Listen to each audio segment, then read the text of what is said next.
আমি তো বুঝি আপনাদের বেদনা। আমার তো প্রতিনিয়ত এই বাপ মা ভাই বউ এদের হারানোর ব্যথা নিয়ে আমাদের চলতে হয়।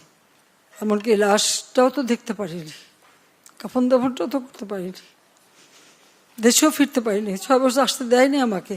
তারপর যখন আসছি সারা বাংলাদেশ ঘুরছি, চেয়েছি এই দেশের মানুষের জন্য একটু, কারণ আমার বাবা বলতেন দুঃখী মানুষের মুখে হাসি ফোটাও, আমি সেই চেষ্টাই করে যাচ্ছিলাম। কিন্তু এই যে বারবার যে এই ধরনের ঘটনা ঘটাবে, এই সন্ত্রাসী ঘটনা ঘটাবে, এটা তো কাম্য না। আর মানুষ কি দোষ করলো যেভাবে মানুষ খুন করতে হবে? মানুষ খুন করে সরকার পতন, এটা কবে হয়, কখন হয়? সাধারণ মানুষ কি দোষ করেছে? আমি আসলে আপনাদেরকে আমি কি বলে সান্ত্বনা দেব? আমি একটু বলবো যে আমি আপনাদের মতনই একজন, বাবা মা ভাই হারানো সেই এতিম। কাজে আপনাদের কষ্ট আমি বুঝি, আমি আছি আপনাদের জন্য, আপনাদের পাশে। আর আমার চেষ্টা থাকবে যারা এই খুনের সঙ্গে জড়িত খুঁজে খুঁজে বের করে তারা অবশ্যই যেন শাস্তি পায়, সেটাই আমার প্রচেষ্টা থাকবে, সেটাই আমি করবো। আপনাদেরও সাহায্য চাই, কারণ আপনাদের কাছেও সাহায্য, যদি আপনারা কিছু জানেন আমাদের জানাবেন। কারণ এইভাবে বারবার বাংলাদেশটাকে নিয়ে খেলা, এটা আর হতে দেওয়া যায় না। কাজে আমি আপনাদেরই সাহায্য চাই। আর এটুকু মনে করবেন যে আপনারা আপনজন হারিয়েছে, আপনারা একটা শোক সইতে পারেন না। আর আমি কী শোক সই নিয়ে দিন রাত পরিশ্রম করে যাচ্ছি, শুধু কেন এই দেশের মানুষের জন্য।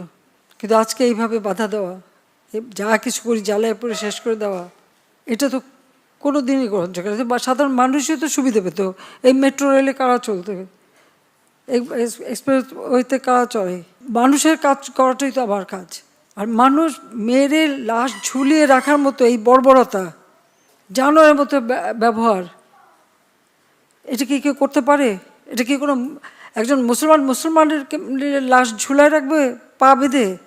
যারা এগুলির সাথে জড়িত অবশ্যই তাদের বিচার হবে, তাদের বিচার করতে হবে, নইলে মানুষের নিরাপত্তা দেওয়া যাবে না। আপনাদের কাছে শুধু এটুকু বলবো যে আপনারা সবর করেন আর আল্লাহকে ডাকেন যেন এই সমস্ত খুনি জালেম এদের হাত থেকে আমাদের দেশটা যেন রেহাই পায়। শুধু আমি এইটুকু বলতে পারি যে আমি আপনাদের সাথে আছি, পাশে আছি। আজকে যদি ভালো সময় হতো কত হাসি খুশি করে সবাই যেতে পারতেন, আর এখন আমারও আপনাদের চোখের পানি দেখতে হচ্ছে, এটাই সবথেকে কষ্ট। স্বজন ব্যথা ভোলান না, সেটা আমি জানি, তারপরেও আল্লাহ আপনাদের সর্বদিক সেটাই আমি চাই।